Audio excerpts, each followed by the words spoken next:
Welcome, ladies and gentlemen, to Commodity TV and the Zurich Invest Night and Event here in Zurich. And we have now KAPA Gold here for the interview, and Dave Paxton, the CEO, is here with us. Welcome. Very nice to see you again. Yeah, thanks for taking the time. Great seeing you again. KAPA Gold is the first time we have you, I think, on the show here. Can you maybe give us a short overview on the company? What are you doing? So KAPA is a company which was created 4 years ago with a high-grade gold project in California. Mm-hmm. We wanted to reopen that and see if we could look at the gold. We've done some work on that. It's really taken a long time to get to this position. We have met before with the company Qantas. Qantas was the company before it's had its name changed to KAPA. Mm-hmm. So we're now public. We've raised some money. We listed on the TSXV Venture Exchange.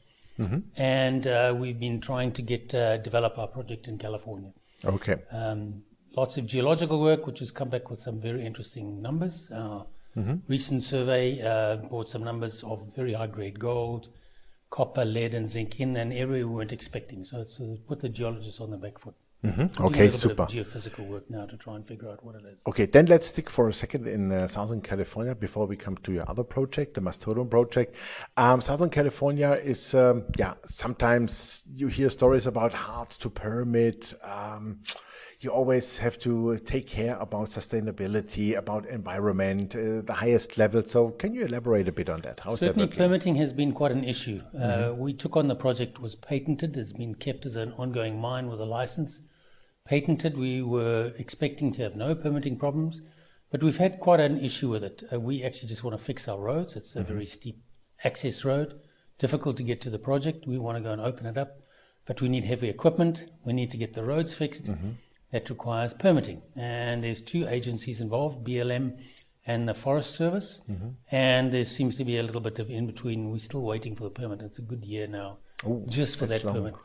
So I think our consultants there are saying that you need to sort of build a reputation with the agencies. And certainly the original permitting, they wanted a lot of details. We passed that on. We've got a contractor that has worked with them before. I think they're getting a little bit more comfortable with us, but we are still waiting for the permits. And once those permits are given, we're going to put some permits in for some drilling. We're going to do a little bit of drilling there as well. If we go drilling from underground, which we'd like to do, old high-grade gold mine, we're going to try and drill it from underground. No permitting required. As California, it's surface disturbance, which is what they want to worry about. Okay. If we're underground, there's no surface disturbance, so we'll be drilling from underground once we can get into that access. Okay, super. Yeah. And as you said, for the access, you need the roads to be done. That's right. Yes, we need heavy equipment up there to open up. There's been scree 4, which has covered the entrance. We need a heavy loader to go and clear that away, and we need the roads to be in good condition for safety. Could you do any other work, let's say, while you're waiting around it? For sure, you have not drilled yet, but could you do some trenching, sampling, or let's say environmentally, whatever, water? No, we haven't really. The project was originally taken on for the underground gold mine, underground access, but we have been doing some geophysical work. Our geologists have been on site, and they've been doing some geophysical work and doing some surface sampling. Most of the big gold deposits in the world are involved with limestone. The Carlin trend is the limestone replacement. We have limestone. This is a very big limestone area. They've taken some samples from those limestone, and we've come up with some quite exceptional grades in quite a few. Gold, silver, copper, and zinc have come out with those grades. We'll be releasing that shortly. So very interesting, and that's sort of got our geologists scratching their heads on why is it like that and what's doing. Yeah, from where does that come? I think there's something underneath, and hot source coming up and using the limestone as a sponge to sort of hold up the mineralization. So we're working on that theory at the moment. Okay, so hopefully you get the permit soon, because that sounds really interesting, I must say. We hope so, yes. Unbelievable. But because it's taken a long time, we've decided to diversify and taken on a nickel project in British Columbia, southern British Columbia. Exactly, that's exactly what I wanted to ask as the next thing, the MASTODON project. So what is going on there? British Columbia, I mean, that's great. But you said nickel. Nickel is also great, because nickel storages are falling like unbelievable. So we need a lot of nickel for the future. The market seems to like nickel, lithium, these are the batteries. The new battery technology is moving away from cobalt and is really nickel intensive. You see some of these big battery manufacturers are taking off-takes. Tesla's taking an off-take from Goro, direct off-take. So they really need nickel. Nickel price has gone from $14,000 a ton to $22,000. I think it's got a lot to do with this car batteries and that sort of. So we like nickel. This is an old deposit that was drilled out in the 70s, 57 holes in it, not very deep.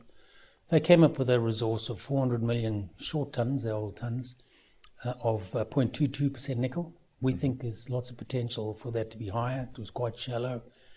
It's an ultramafic complex. It was never assayed for any of the other cobalt, PGMs, copper. There was one hole which was drilled, explored for copper, and was quite reasonable grade copper. So we think it's really big.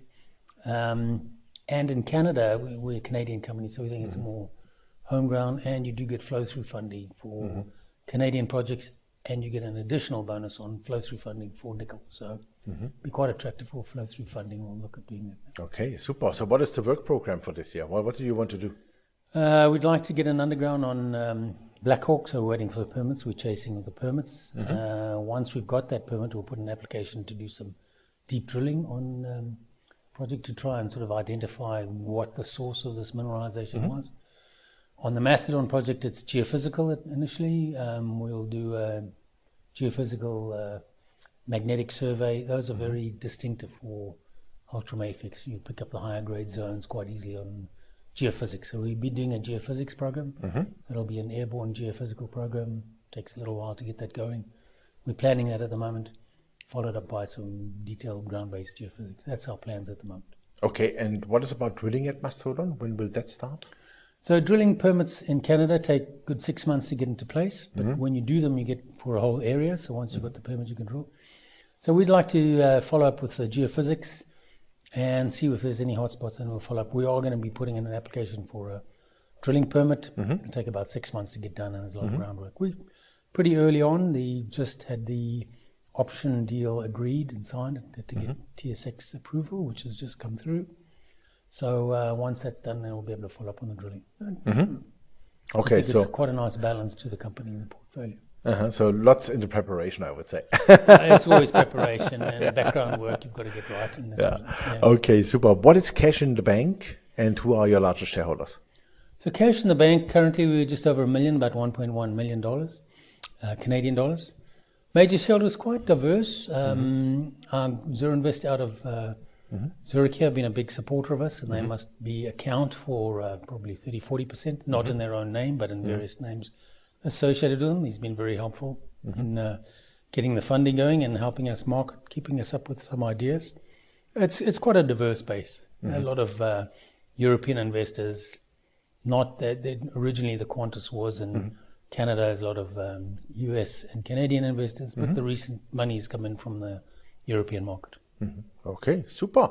Then I would say all the best, especially with the permitting, because that's really challenging. I know that. The one to watch is permitting. Yeah, exactly. When you have that, then full throttle. Once we can get in underground, I'm sure we'll see. That was a very high grade underground mine. The old maps point to being very high grade, so we'd like to get in and take a look at that, and that'll be quite exciting. Super. It's multiple layers. You know, the old mine was a high layer on these limestone beds, and you get limestone beds, intermittent.